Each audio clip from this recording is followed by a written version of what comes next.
Hello, witches! Grab your goat, grab some popcorn, grab a wand, and grab a drink because it is time for the Witches Movie Coven. Yes, witches, real witches, talking about witches in movies. My name is Patti Negri. I am one of your hosts. You might know me from The Witching Hour, television, bathroom walls across America. I'm the author of Dollcraft, A Witch's Guide to Magical Puppets, and I never remember to say that. Magical Puppets and Haunted Dolls, and Old World Magic for the Modern World, and a group book on intuition. But let me pass you on to some of my beautiful co-hosts. Let's start this time with Richard-Lael. I am Richard-Lael. Richard-Lael is one name, not two names. If I were merely Richard, I'd be a. That's right. I am the gentleman psychic. I'm a psychic medium. Used to be a psychic small, but I gained some weight. You know those jokes. I'll get those out of the way. If you would like to sleep with me, you can go right over to mysterycontrol.com, wherever that is. Click that QR. You can sleep with me. With my pillow. At some point, you might be able to get back in Patty's panties one more time, but you can be a bro witch. You can get some quotes. You can get our books. Jason has 10 of them. Heather Greene has several at least. You can get our books right down there. Lights, Camera, Witchcraft, right down there. Anyway, make sure you let the likes, the subscribes, all the comments. They help us to continue to give great programming for viewers like you. Thank you very much. Now let's welcome her back because we've missed her for the last couple of weeks. The one and only Courtney Buckley. That's me, Courtney Buckley. I am ghost bait on Scared and Alone. And if I can get her, I brought a friend for you guys to meet today. She's on my back. She's a very powerful witch. Hold on. She's a very powerful witch, and she's named after here she is. She's named after a very powerful witch. This is Gladys, named after Aunt Gladys, the Oscar award-winning witch from Weapons. And she has a lot of thoughts and opinions, and she watched the movie with me tonight and wanted to come here and talk about it. So she is my wand for the evening. And careful, because she hexes just like her mom. So thank you very much. Well, we've lost Jason, so let's move on over to Heather. Hi, I am Heather Greene. I'm the author of Lights, Camera, Witchcraft. It's a critical history of witchcraft and witches in American film and television. I am an editor at Llewellyn Worldwide, working with many of the authors that sometimes come on our show that are here and elsewhere. And I'm also a journalist in mainstream media covering all things occult and witchcraft. And I'm really happy as someone said in the chat, our whole original group Coven is here tonight. We're so happy to have Courtney back. Yes, we are so glad. And speaking of back, he is back, Jason Mankey. Richard-Lael already introduces me now. 10 books, hogging a shelf at your local witch bookstore. And that's pretty much all I do other than take care of my cats and my wife. I write books. Beautiful. Anyway, this week's movie, The Bride, the 2026 movie, The Bride. Hopefully you guys all watched it. We did. And in case you didn't, Richard-Lael, do you have an unbiased synopsis of this? I have something to tell you. If this is the bride, I want a divorce.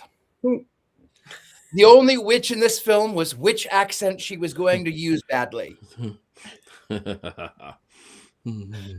Okay, here's the story about a little lady.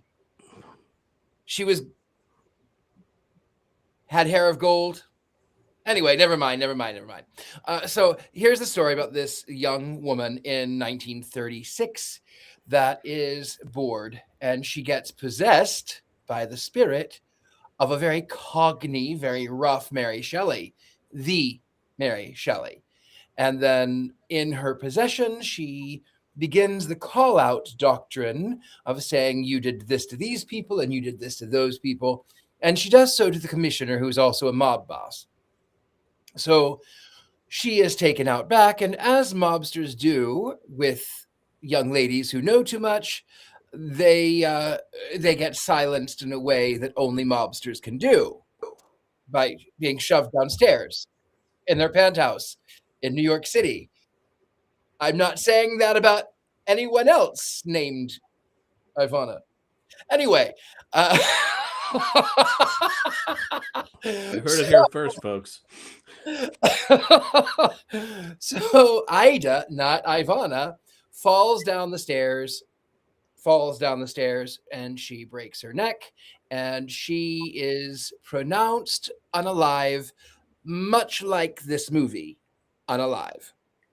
Meanwhile, Frank, not the monster, he doesn't like that, but Frankenstein was his father's name, so he is now Frank, meets this mad scientist who has reanimated dead cats, which is more animation. So he has studied on how to learn how to bring people, things, beings back, and the doctor, Frank has decided that he wants carnal pleasures. We'll just put it that way. He wants carnal pleasures because he's 100 years old and apparently hasn't done anything in 100 years. That's fine. I'm not going to go there. Anyway, he sort of has this fetishization of one of the talkie movie stars from the 1930s. And he's obsessed with the idea of this man who had polio and had one foot that was shorter and became a great dancer, because obviously Frank is Putin on the Ritz.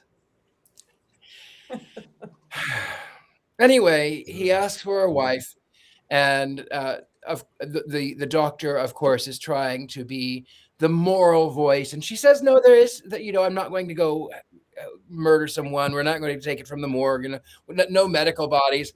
So they find the pretty girl who is possessed by Mary Shelley, and then for the rest of the film, she's kind of back and forth between Mary Shelley and Ida, and then they end up by going across country like Bonnie and Clyde on a crime spree. And they're doing a mosh pit in the 1930s. I don't know. I watched it at full, like 3 times the speed, because it made it at least bearable. They sounded like chipmunks.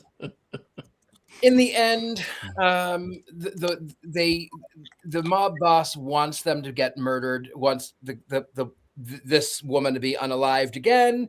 But as it turns out, she has come back to the doctor. The police come in and they murder Frank and they murder her, and then they are reanimated as the police leave. And then in the final scene, the commissioner gets his by zombies, which are, I don't know. Why are there zombies? None of it makes sense. If you want a more unbiased synopsis, go to Google. I don't know. I don't know. That's it. Thank you. Thank you very much. Now that we completely understand the movie, perhaps there's just a wee little bit more that Heather can tell us, maybe 5 things that we also don't know. Yeah. Before I do that, do you guys mind if I just take a little detour here? Please. I watched, and this is kind of related a little bit. So I watched a show yesterday called The 50 Worst Films Ever Made. I don't know if you guys have seen this. It's on a couple of the streaming stages. It just happened to come on. I'm like, I got to watch this. So I was curious to see the films, because what fun could that, this is the best part of being in love with films, is seeing the worst films. And I was curious to see if any of the films that we have ever reviewed on the show were on the list, on this person's list. One. There are some. One. Only one. And so if you've seen the TV show, don't say anything. If you have not seen the TV show, then what do you think that one film was? We've done a lot of movies. Courtney, of course, we had to do it, but because we've reviewed it. We've reviewed it. Then not The Witch That Came from the Sea, but was that on there? No, it was not. I would have told you that for sure. It's a lot of anyone in the chat room. Any of the films? Only one film that we have reviewed live here on the Witches Movie. I know it's not. It's definitely not The Killing Tree. We know that. It's definitely not. Some of the movies we've reviewed are so marginal; they're on no lists at all. Well, I'll make it easier. The movie they didn't have any movies on the list for some bizarre reason, biggest criticism past 1990. So all the movies that this TV show said were the worst were before 1990. I'll give you another second then. Oh, every single one from the 70s was on the list. There were a bunch, but no. Okay, I'm going to Highlander. let it go because we have to get back to the movie, but Highlander. it was, what was that? Highlander. Not Highlander. It was No. Xanadu. Xanadu. Oh, Okay. no, I would not have guessed that was one of the worst films. No, I would. I would. It's No, bad. the It's ELO bad. soundtrack alone saves it. The soundtrack saves it. Yeah. So, So, And I don't. yeah. well, now let's get on Xanadu. to let's move on to another film that we might make that list one day in some people's opinions, because I'm not giving mine right now. So it's a 2026 film. So this is a brand new film, and it was directed and written by Maggie Gyllenhaal, and I'll talk about her in a second. Budget was, let me see, 80 million, and it has not made it back. It was a flop at the box office. It opened first in London and here, and then again flopped. It grossed so far to date only 24 million. So that's not doing too well. But it's only been out for a few months, I think. So who knows? So number 2, Maggie Gyllenhaal. You may recognize her as an actress. This is her second film that she's written and directed. The first one was Brother of Jake. She did win some awards for it and some notoriety. I'm sorry. Brother Jake. What am I reading? Lost Daughter is the film's name. 2021. And she did, again, get some awards for that. She got, I think, Best Adapted Screenplay in the Academy Awards. But she's an actress before becoming a writer and a director. She was in Donnie Darko. I'm reading some of these off. Riding in Cars with Boys, Dark Knight, and a movie, if you have not seen, called Hysteria, which is where I oddly enough, recognized her from. If you have not seen Hysteria, I recommend it to everybody. Both her brother and her husband were both in this film, and we'll see them again. That was Jake and Peter. They're in this. So let's talk about the cast. Recognizable faces. Jessie Buckley is, of course, the main character. She plays the dual characters of Ida and Mary Shelley. She is, of course, the Academy Award-winning actress in Hamnet. She was also in a great film called Wicked Little Letters. If you have not seen that, highly recommend it. It's so much fun to watch. It's a British film. She was also in Judy, The Courier, and The Lost Daughter. So she's been in a bunch of stuff. Very recognizable face. There they are. Christian Bale, of course, another recognizable character. We've seen him here in a review of Pale Blue Eye. I think we did that this year. He started long time ago at Empire of the Sun in 1987. He was in Newsies, Midsummer Night Dream. We saw him in that as well. Dark Knight, more recently Ford versus Ferrari, and of course he plays Brett. What's the character's name? I can't remember. Brett, I believe, in American Psycho.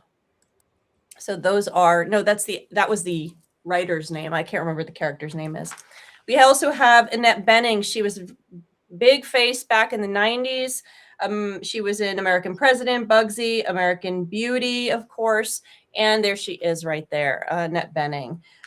The brother of the writer and director, Jake Gyllenhaal, he plays the actor that Frank loves. There he is. You've seen him in City Slickers, Donnie Darko, Brokeback Mountain. He got a nomination for Academy Award and for that, Spider-Man Far From Home. So he's been in a bunch of stuff. And her husband, Peter Sarsgaard, he was in Green Lantern, The Batman, Dead Man Walking. He's been a bunch of stuff. He plays the cop. There he is. And of course, Penelope Cruz, also an award-winning actress. Started as a child actor. She's been in a huge amount of things, and you can look her up. I don't think we've seen her here yet in any films that I can think of. So let's go to number 4. I'm going to just move on to the origin of this story. Of course, the bride is mentioned in the original story, or at least I want a bride, but they really don't see a bride. You don't get that piece until the movie. 1935, Bride of Frankenstein, directed by James Whale. And do we have a picture? There it is. This is the classic Bride of Frankenstein. This is the one that gets all the awards that everyone needs to watch. That's the bride. That's the bride that started it all as far as the character herself. That there she is. Oddly enough, that actress is Elsa Lanchester, and we have seen her in Bell Book and Candle. She was Queenie, the aunt in Bell Book and Candle. Same actress did that, both parts. So, of course, that figure right there, the hair, the costume, everything, but mostly the hair itself become what people recognize the Bride of Frankenstein to be. And so you'll see that in the Munsters, Young Frankenstein, Rocky Horror Picture Show, the Bride of Chucky. Apparently, I have not seen it. Simpsons, you see it in so many places. You kind of see it here with the fluffy blonde hair, but that shock of white, the big fluffy hair, that movie started the concept of the Bride of Frankenstein, the visual, if nothing else. Classic. So there have been a bunch of other movies since then. This is number 5 that have had the bride in it. So I'm going to name a few of them off. Aside from the original, which we just saw, we have Frankenstein Created Women, Frankenstein Created Woman, 1967, Lady Frankenstein in 1971. Frankenstein, The True Story, a TV movie, 1973, had the bride in it. She was there. Flesh for Frankenstein was a Warhol film, 1973. These are definitely 1970s titles. In the 80s, there was The Bride that had Jennifer Beals as the bride and Sting as the doctor. There you go. There it is. I don't remember ever seeing that, honestly. And you might even say adjacent to that would be the 1980s runaway film with young people everywhere, Weird Science, 1985. It wasn't quite The Bride, but it kind of really was The Bride a little bit. Frankenstein, of course, Unbound. And let's see, Mary Shelley's Frankenstein in 1994 that had Helena Bonham Carter in it and Robert De Niro and Kenneth Branagh. I don't remember seeing that one either. I probably did. Bride of Reanimator. And of course, we've seen the concept of the bride again, the image of the bride in things like Corpse Bride, Frankenweenie, and even Nightmare Before Christmas. You have Sally, who is kind of like the bride. So this idea of, there she is, the idea of this bride, this movie, and this concept that Mary Shelley had, and then of course 100 years later the movie, really, really have taken off and are punctuating our movies across the decades. I would That's like all to I have for add you. one more movie to that list of appearances. Frankenhooker. There's probably so many. And that's a good ad. I'm going to put it on the list.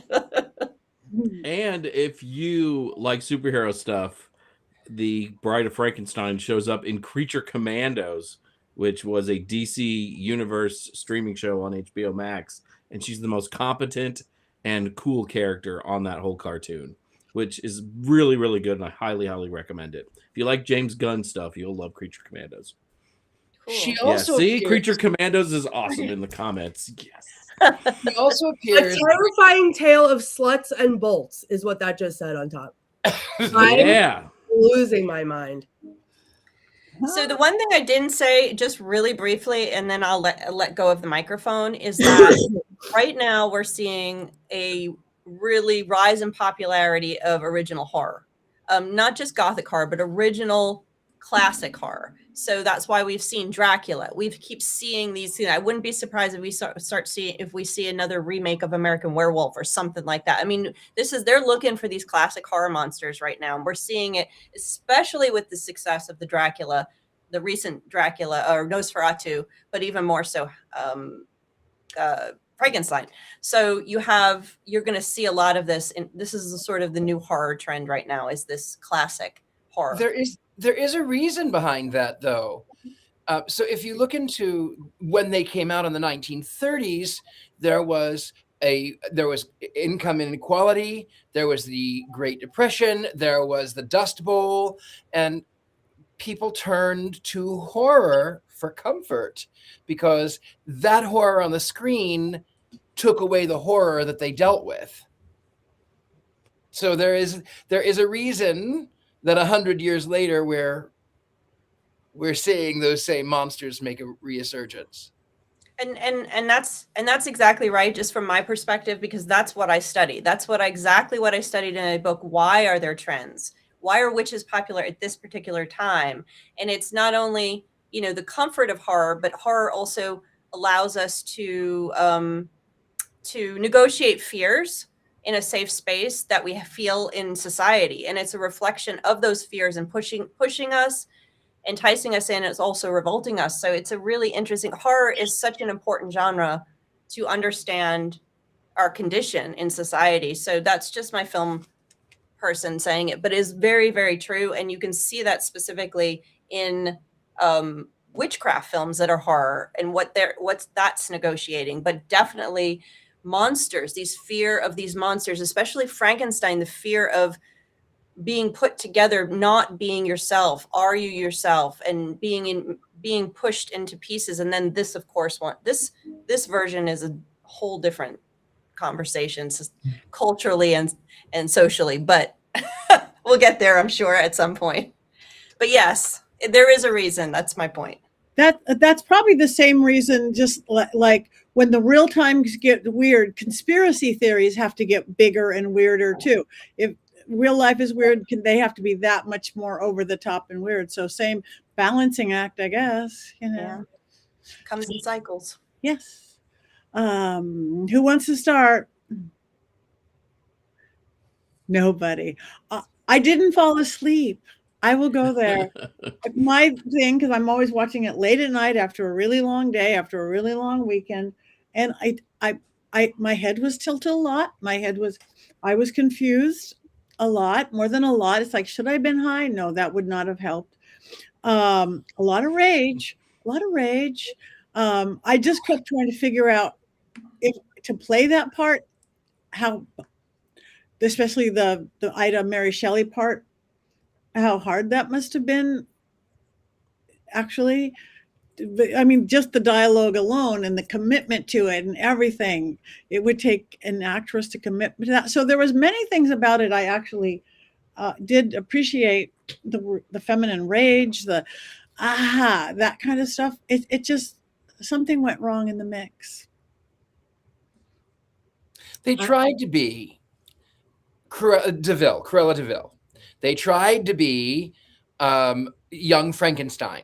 They tried to be classic horror. They tried to be Bonnie and Clyde. They tried to be film noir. They were all of these things that they were trying, and they failed at every one of them. That's I got a really natural born killers vibe from this movie. And again, it wasn't in a good way. It was just another thing that they kind of threw at the wall and tried to make stick to this movie. Yeah, I'm going to share some of my feminine rage. I did not finish this movie on purpose because I was filled with feminine rage. I was so excited for this movie because we all know I go to the theater a lot. So I love the previews. And the preview for this movie was so awesome and so badass. And I was so excited for it. And then I didn't end up seeing it in the theater. And I'm glad that I didn't after tonight. When it started, I thought it was really very cool, like very interesting to look at, very cinematic. I love all the actors that are in it. But if I have to hear another conversation about, like, on the topic of how men use women's bodies, or the male loneliness epidemic that even Frankenstein's monster is suffering from, I will lose my mind. And this is probably because I was very sensitive to it, because I just saw another movie yesterday, Obsession, which had the same conversation and was very triggering. This movie to me was like, I'm just so tired. I'm so tired. I go exactly like you guys were just talking about. I go to the movies I watch horror to escape the horror that is real life. And as a woman, I'm so sick of this conversation. I know it's important to have, and I'm sure, because I didn't finish the movie, I'm sure that I know the direction that it took, and that we reclaimed ourselves, and we did all that. It's to some degree, whatever, or we're killing people because we're angry. Like, that's fine, whatever. I wanted it to be something different, I think. And I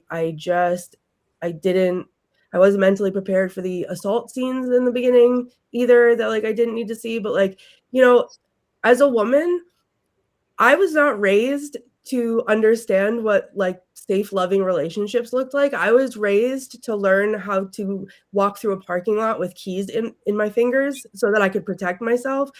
And I just am so sick. I go to the movies to escape. I don't want to talk about it there anymore. I want to talk about it everywhere else because it's important to talk about. But I just couldn't. I could not continue on.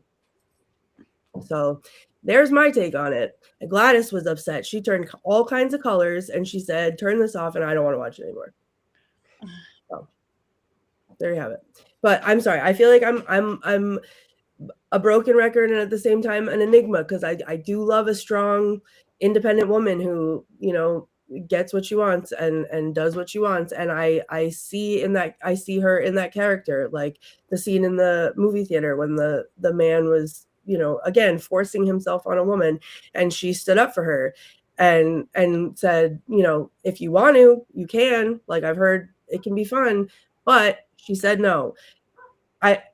Which is great. But I just don't. I just want to break. It's like that's my everyday life when I step outside. It's just I just want to break. So, all right. I am not a fan of movies that take real historical people and do weird things to them, especially historical people who were trailblazers. Mary Shelley basically invents the genre of science fiction.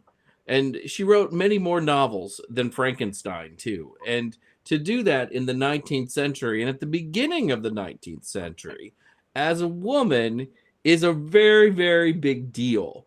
And all of a sudden she's in hell or wherever she is, and she's going to take over a body and then go crazy and ruin someone else's life, which is basically what her ghost does. And I don't know, like immediately I was turned off by that. If we had gotten a woman who comes back to life without Mary Shelley as the ghost in the shell, maybe I would have enjoyed this movie more. But boy, I really, really, really, really, really, really hated the whole Mary Shelley part to this. Thank you. Really, really, there was a lot of really, really, really. Richard-Lael. Well, I hated every second of it, and so I put it on fast speed. I was about a quarter, maybe closer to halfway through, and then I looked and I realized how much longer I had to watch this monster of a film, and I thought, okay, I'm going to put it on fast speed, and then I wanted my money back. And I wanted the hour that I spent watching it, because again, it was on triple the speed. But I will tell you my favorite Bride of Frankenstein, beyond Ilsa Lancaster, who is also on Mary Poppins as the maid. My other favorite is, of course, Rocky Horror Picture Show. Yes. Love it. Love that. I would talk all day about the Rocky Horror Picture Show. Great music. I will say one thing that I do love about this film is that they mentioned and sang a little of Marlene Dietrich. That much, but it was a little. And Marlene Dietrich is one of those trailblazing women like Mary Shelley. She was openly bisexual. She wore men's clothing, and she she didn't go back to Germany, even though the mustache fellow wanted to name a Mercedes-Benz after her. In fact, the 1936 Marlene was named after Marlene Dietrich. And she said, no, I will not. So she did not go back to Germany. And in fact, she ended up by living in New York. And then she had a son who was openly gay as well. So there was a little love of that. I did love the thought of Marlene Dietrich. Yeah. It was pretty. The film was pretty. Some of the sets and things, the coloring and set. Again, confused, but it was pretty. It was pretty. And weirdest love story, if it was a love story, yeah, I'm just still confused. It's really, I think that's why none of us, I mean, we're talking, but not talking as much as we usually do. Well, I have something to say actually, because I don't think I was on the episode that we reviewed it, but the Frankenstein movie that just came out on Netflix. I was a hysterical mess because I thought that was beautiful and it was sad. And that loneliness for him is what I think it should have been, which was like not knowing who you are and not having a family and like just wanting to find your space in the world. And that was beautiful. I mean, terribly sad, but beautiful. And I felt things for that. This movie was like, my Richard-Lael needs attention. And so let's build a doll. And I know that's, I mean, it was more than that supposedly, but like, that's how it came across. Even if that's not how they intended it, to me, watching it, consuming it, that's how it came across. So within 5 minutes, I was like, I'm not interested in this at all. Because there was no, like, there was like, oh, you must be 100 years old. And he was like, oh, yeah, great. And I want carnal pleasure. Okay. Like this, that's it. But I just wanted to say too, really quick, Tabitha said Mary Shelley was oppressed by men, though. I see Maggie giving her a voice, which is the important, like, I get that it's important to talk about. I just didn't, I wanted to escape and not have to have this conversation again. So I also found every acting choice by Christian Bale befuddling, confusing. You know, the voice I thought was terrible. Pretty much everything about his Frankenstein I just did not like. Certainly you couldn't have any sympathy with him. There was nothing sympathetic about the character. And that's really, to me, the magic of Frankenstein. When you sympathize with Frankenstein, when Boris Karloff throws the little girl in the well because you throw pretty things in the well, that is a deep something to think about. I didn't find the deep things to think about here. Also, speaking of Frankenstein, when what was his name? Not Boris Karloff. Boris Karloff. Boris Karloff was his name. Boris Karloff in the 1930s, when he played Frankenstein, he was so terrifying. And the makeup was so grueling. It would be 8 hours in makeup every single day. So he would go home and sleep as Frankenstein in all of that. And then one day he was coming home from the studio and was pulled over by a police officer who was terrified because it's not the 30s. What are you going to do? There's a flat head. Though I would still feel a little bit sorry for him. If you see somebody who is like that, you might feel a little sorry for them. But even this Christian Bale character, he didn't look that bad. Like the maid comes in and goes, ah! But he didn't look like he was sewn together. That was the complaint over the recent Frankenstein.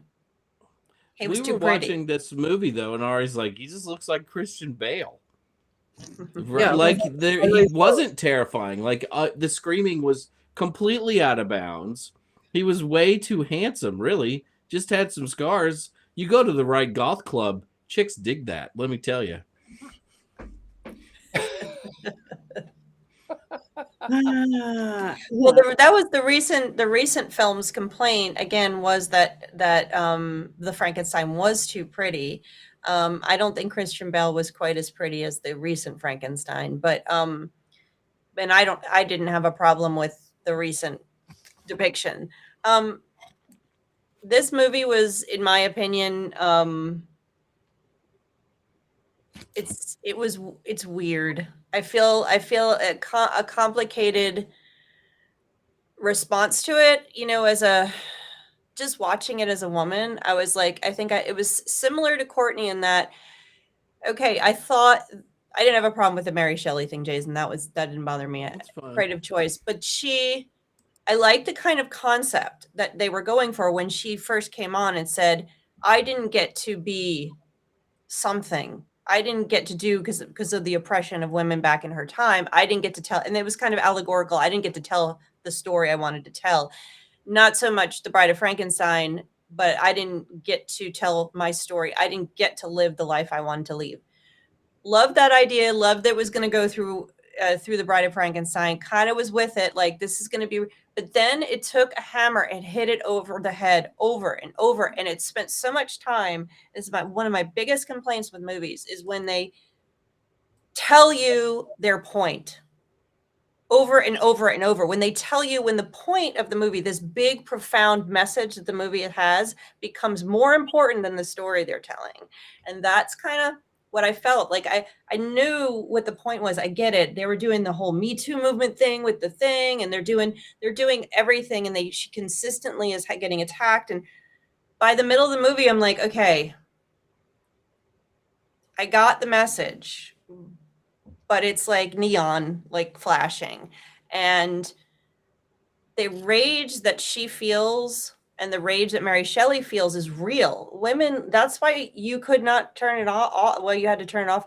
It's real. It's a real thing. And for those who have not experienced it, walking down the street as a woman in like New York City, and you hear whistling, like it becomes like you walk a certain way. You learn to walk a certain way, and you learn, like my friend said to me in college, walk big.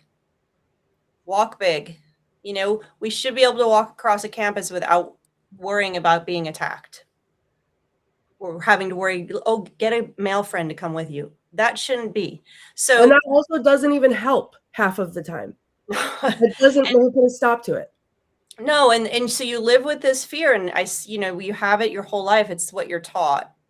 And this movie, like I was visibly irritated after this movie, not at the movie, but visibly, I was irritated, and it's not the story I wanted her to tell. I mean, she could tell that story, but not have to tell it in such a harrowing and forceful way. But then, then again, maybe that's the problem. I kept thinking maybe the problem is we don't talk about these things to ourselves, amongst ourselves, as well as to the world in a forceful, raw way, the way this movie did. But as a movie, it was, again, I agree with you guys. It was all over the place. It really didn't know where to land with its analogies and pieces and creative choices. It just had a lot of creative choices in it. And I think if she had slowed down, simplified, and spent time on the story and let the message sort of emanate out of the story, it would have been a lot stronger. So good luck to her on her third one.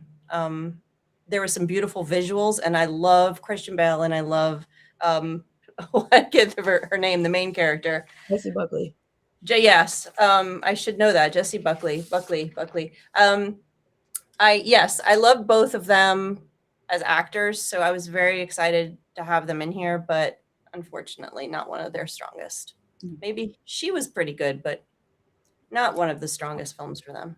I think while listening to you talk about that and explain your feelings about it, I feel like solidified for me maybe what it was that I was so upset about.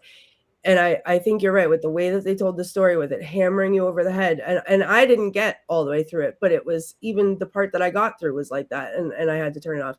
And it almost, I don't know if this is the right word, but it almost felt exploitative. Like the people that need to be mad about this, the people who can do something about this, are not the people who are going to be getting mad about it. The people who are constantly experiencing this are the people that are getting feeling those feelings about it. So it just feels like, let's sell some tickets by having an angry woman. Like, and it's just, we should be angry. Absolutely, we should be angry. But it felt like it was exploiting that more than anything else. More than it was helping, it felt like it was exploiting it. Yeah. And I think that's what made me so upset about it. I just add in someone made a comment about Bonnie and Clyde. I think it could have been a brilliant if they had stuck to that kind of concept and done that as the love story, and kind of, they wanted to make Frank in this case sympathetic because he was the good guy who didn't beat the woman, but it just wasn't strong enough, and I think if they had done a fun Bonnie and Clyde, right, if they had picked a creative direction for the story, as well as the pieces put together, the whole young Frankenstein dancing bit, they throw that in here, and all of a sudden I was in Footloose for a second there. I don't know what was going on. So I think there was too many, like I said, too many creative choices distracting us to tell the story, and then pounding us over the head. Even the nurse had the thing at the end. Yeah. If you notice. Yeah. So it's like, okay, we get it. Yeah. Now I'm angry, and I literally, as soon as I finished the movie, finished my work, went out and I took a long walk. I do that every afternoon. I called Ben. He goes, "What's wrong?" And I just said, "I'm not in a good mood, and this is wrong, and this is wrong." And he's like, "Okay, see you soon. I'm leaving work." So yes, I had the same response. It was just. Go on. Oh, no. I just thought there was a good movie buried in here somewhere, but the choices didn't let it come together. One of the things that I thought was really interesting that wasn't explored was the idea that women were mimicking the bride, and you only see like maybe 2 scenes of that, really. There's kind of a newsreel in the middle, and then it's sort of the thing at the end of the film where they kill the mob boss. And that is something I really would have liked to have seen explored. But it reminded me of American Horror Story Coven, where they throw things out and then instantly forget that they've thrown something out, and you're wondering about this dangling plot idea, and there's no payoff for it. And I felt like that was one of the things there really wasn't a whole lot of payoff for. It was as disjointed as her neck and legs were. Yeah. Yes. But I think that's a perfect example, Jason, of a piece of the film that is telling us something, but not part of the story. And having that plot point in was really interesting. Like you said, they could have explored it, but then just having it flash up is a key cue for the audience to say, it's in the Me Too movement. Everybody's following, women are getting enraged, and then they leave it because that's another way to tell us the theme. That's telling us the theme and not integrating, like you said, exploring that as a story point, which is frustrating. Okay, I'm getting angry here, guys. I'm going to start complaining about my life. And it streams this Friday on HBO. We couldn't have waited another 5 days, so I wouldn't have had to pay for this thing. Ugh. Oh, now I'm feeling the feminine rage. Now. Okay, so it was just too many movies in one, and they didn't know what kind of, for part of it. Too many appointments, too many movies. But on a whole different thing, it was, not that he wasn't a great I liked seeing Annette Bening in a whole different role. I've never seen her older like that. I just remember all those like 80s and 90s films being so much. I really actually enjoyed watching her be this weird doctor. I like seeing Annette Bening, and I liked seeing Penelope Cruz, because both of them are over 50, so you don't see them in Hollywood anymore because of the way Hollywood treats women. And that was exciting that they were in the movie. I just sometimes wish, things would have been more explored. Penelope Cruz's detective character was interesting in that she was the true detective and not the idiot guy with her, but it was only sort of told around the margins. It felt like a missed opportunity there. But this movie, I think, is full of missed opportunities. And Melissa, I hope that we are still friends after tonight's show, because clearly you are in love with this film. But I feel like too, like to Melissa's point, she was saying that there's a lot of stuff that like people missed, and that if they didn't get it, it didn't click or whatever. And I love movies like that, and I love rewatching movies like that so that I can learn the things that I missed, and I can watch it and I can let it click. This movie, because of the way it started, I didn't care. I don't care about it. Like that's the problem for me. I just don't want. I don't care what they were, all the things that they put in, because it made me not care. Like it pushed that on me. I don't know, and it was beautiful. Like I would have loved anything else if they could have just dubbed it with other words and an entirely new plotline, and it looked the way it looked with all these same actors. I probably would have eaten it up, but I couldn't. Overstuffed. It was an overstuffed movie. On that note, do we have any quotes for the part of the movie you did watch, Courtney? I do. Yeah, I have two. And one of them I actually really like, and I feel like we should be using regularly on the show. But the first one I thought was very, very gothically beautiful. And it caught my attention, and I paused the movie and I wrote it down. She said, I think it was when she was Mary Shelley, she said, I'm the canary, gagged for decades, but the dead know all the dirty stories. Anyone up for a song? Yep. And I thought that was beautiful. And then the one that I feel like we should be saying every week maybe is Darlings Be Warned, a sequel is coming. Those are my quotes. I also like the other one, but I didn't memorize. So I did but I'd really rather not. It was obviously repeated and over repeated the Mary Shelley line that it worked for me. I mean, I'd really rather not ever have to talk about this movie again. So they hinted at a sequel at the end. That was perhaps the most horrifying moment of the whole thing for me, because I didn't want to do this again. But at the end, you see their hands are twitching and intertwined. And yes, that was quite the groan in my house. You had to know that was coming. They hinted at a sequel in the beginning. That was what they said, you know? So that was what I thought too. I knew what they were actually talking about, but then I was like, isn't that a clever way to tell us that you're going to do this more? Unfortunately. Well, if the movie doesn't make back enough, they're not going to do it more. Well, but it could become a cult film. I don't think it'll come. No, I don't think it'll be a cult film. Hey, odder things have happened. Ouija Shark 2. Ouija Shark 2 is better than Ouija Shark 1. Hammerhead.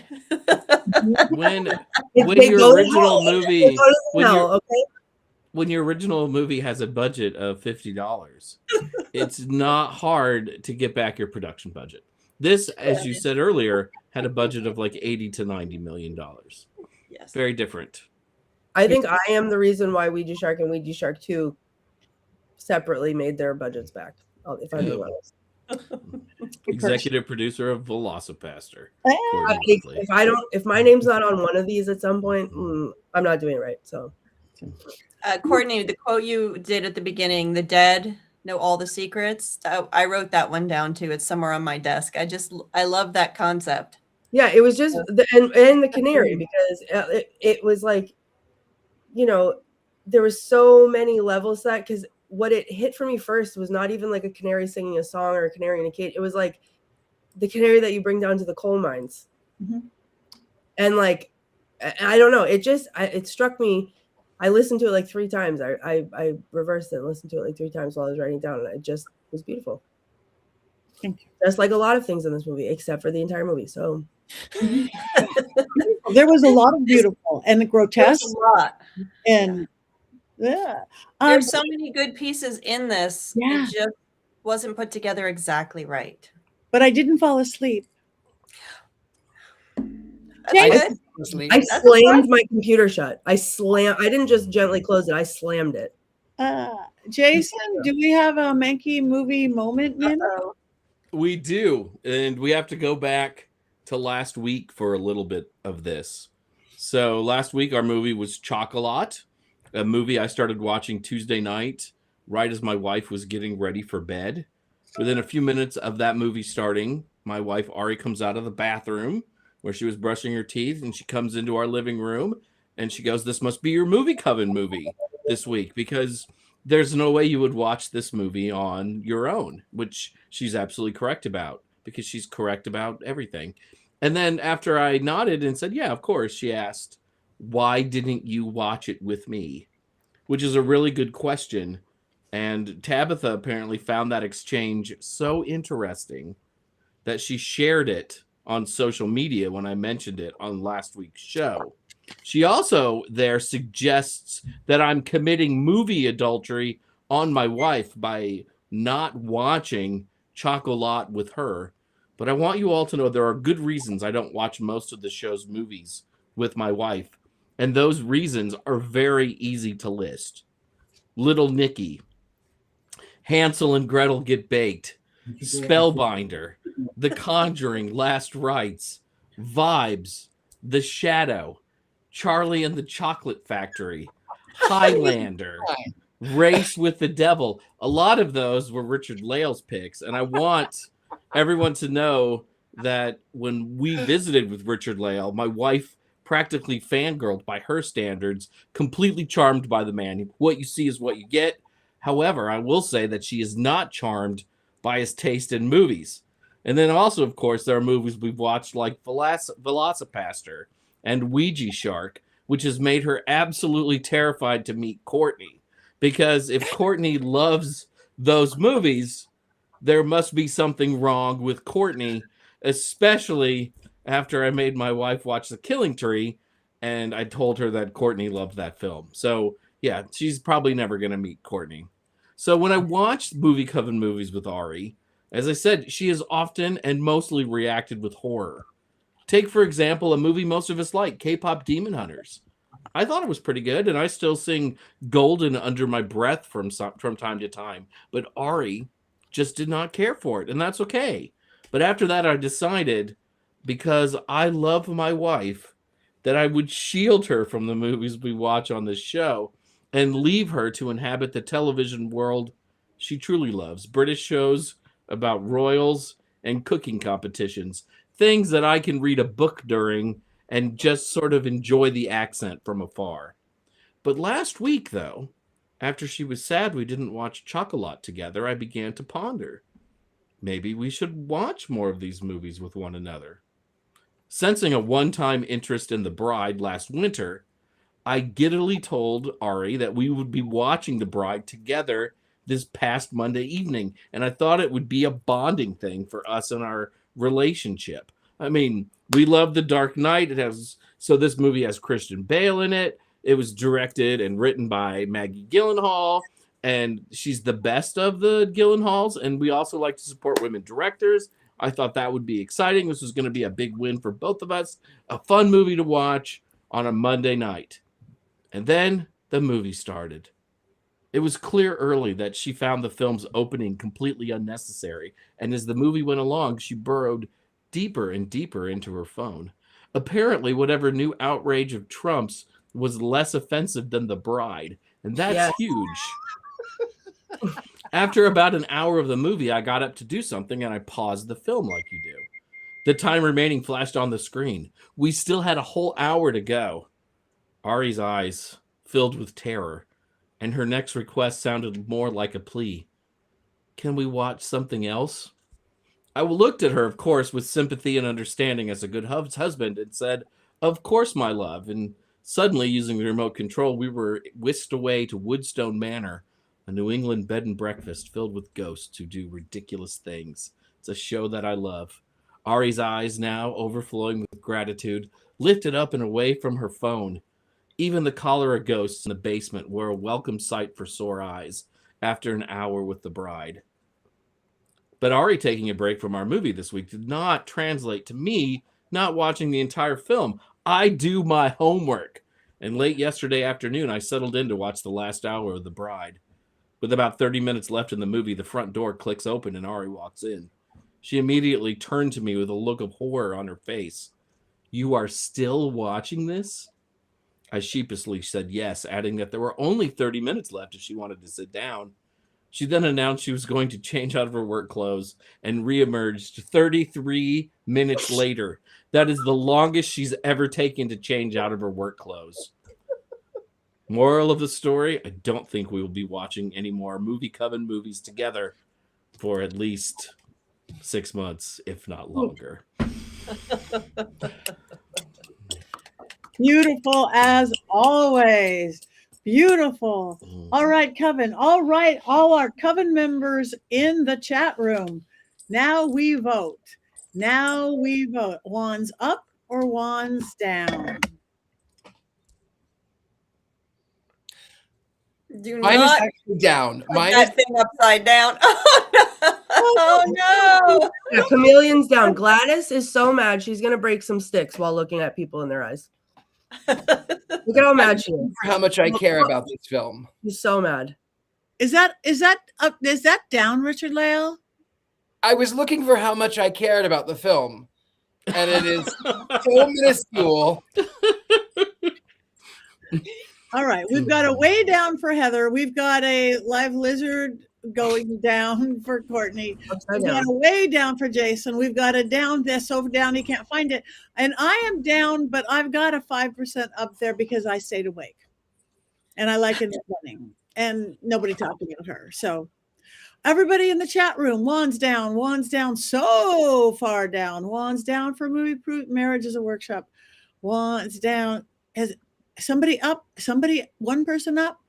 Tabitha's an up. Oh, Gladys does mean business. She doesn't mess around. Yep. Tabitha's suspended for a while. Angry auntie. Tabitha, did you vote? Okay, up. Okay, Tabitha said no. Watch wrong movie. Well, that happened. Sorry, Robert. No, you're At lucky, least you didn't Robert. watch. I am At least jealous. you didn't do what I did and accidentally watch The Witch Who Came from the Sea. Well, we may have. We don't know what he watched. It might have been better than this. So Anyway, we actually do not. Thank you guys for voting. Thank you guys for all your comments. Tell your friends, come back, like us, follow us, and all of the above. Now, next week, it's a mystery. What we're going to be watching is a mystery. You're going to have to go to our Facebook page and see, because we are waiting. A couple of us are not going to be able to be here, sadly, myself and Courtney. So we're waiting to see who our special guests are. So we don't even want to say what it's in between, right? We just want to say it's a secret, but you're going to have to go to the Facebook. If you don't know the Facebook page, it's called The Witches Movie Coven. We also have it on Instagram, right? Don't we have? Yeah, on Instagram. So somebody once decided we'll post it there. So you still have to watch the movie, whatever it is. And anybody have anything coming up in this next week or two they want to talk about before we go? Nothing. Come see me at Pagan Unity Festival in June in Tennessee, starting on June 18th through the 21st. Very good. Oh, sorry. I will just jump in and say the schedule for Mystic South in Atlanta has been posted to Sked. If you're interested to see what's going to be going on, the 3 days of Mystic South, that's mid-July in Atlanta. So come on and look up in the website. We'll point you to it, as well as the Sked app if you've used that for other conferences. But it's there. Come join us. Perfect. All right. I've got, again, nothing public like this in May. June, I've got Pacific Coast Paracon in Ventura, California, Creep It Real in Loretto, Pennsylvania, and my Texas Miracle Weekend in Dallas, Texas. But again, like us on our pages, follow us on our websites, and you can find out all the places. Yes, all my dolls are saying hi. Heather's dolls. We see some of Heather's dolls. Heather has more dolls than me, though. She does. If she's not back here. I have 2 back here. There's another one. She's just behind me. One up there. So, and again, Yeah, you there's guys 6 can over here. you can get your own goat, either a regular goat or a bling goat, a Black Phillip at mysterycontrol.com. Again, the QR code is right there. You can get t-shirts, you can get quotes, you can get all of the above. Every Black Phillip's just a little different. my Black Phillip is a lot different. Yeah. He's on your head. She's beautiful. Your new family member is beautiful, Courtney. Thank you. Guys, thank you for coming. It is that time. Thank you again for all your quotes. Witches, we do one thing. 1, 2, 3.